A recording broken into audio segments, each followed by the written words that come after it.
In the aftermath of Hurricane Ian, 2,500 rescues have taken place to date, according to the latest from Florida Governor Ron DeSantis. By sky, boat, even door-to-door, the Coast Guard making some incredible rescues of people stranded in neighborhoods left devastated. Lieutenant Commander William Beal joining us now live. Thank you so much for being here this evening. Thank you, Natasha. Lieutenant Commander, we are 12 days out from the storm. We were speaking with a woman yesterday who just got power back an hour before. Still no sewer. What do Americans need to understand about the situation that still persists for so many people in Florida?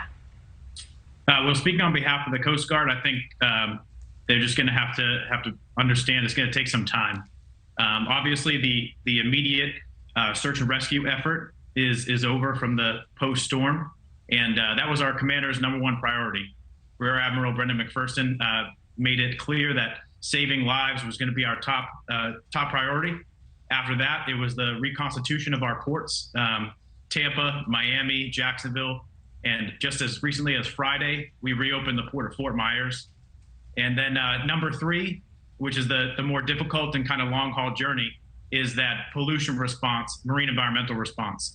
As we look at how many vessels might have been damaged, thrust up into the mangroves or on land. And now we need to make sure that we handle those and remove them properly. Absolutely. And I mean, as you're speaking, we're looking at so many of these rescue videos. Can you share with us personally an image or a story in particular that is sticking with you from this time?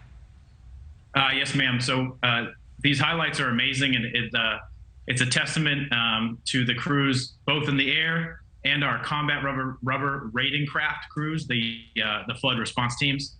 Together, they saved 1,007 lives just with the Coast Guard's response. And in addition to that, 125 pet lives, because about 1 in 10 of those persons rescued had their cat, their dog, and in 2 cases, a pet snake and a pet bird that they obviously didn't want to abandon, and we didn't want to leave them either. So in that effort, there are a couple of stories that have stuck out about one in particular, a rescue swimmer who came all the way down from Traverse City, Michigan. He was alerted to someone waving their arms. They themselves were not in distress, but the helicopter put him down on the ground. He was able to link up with the Good Samaritan who asked for help.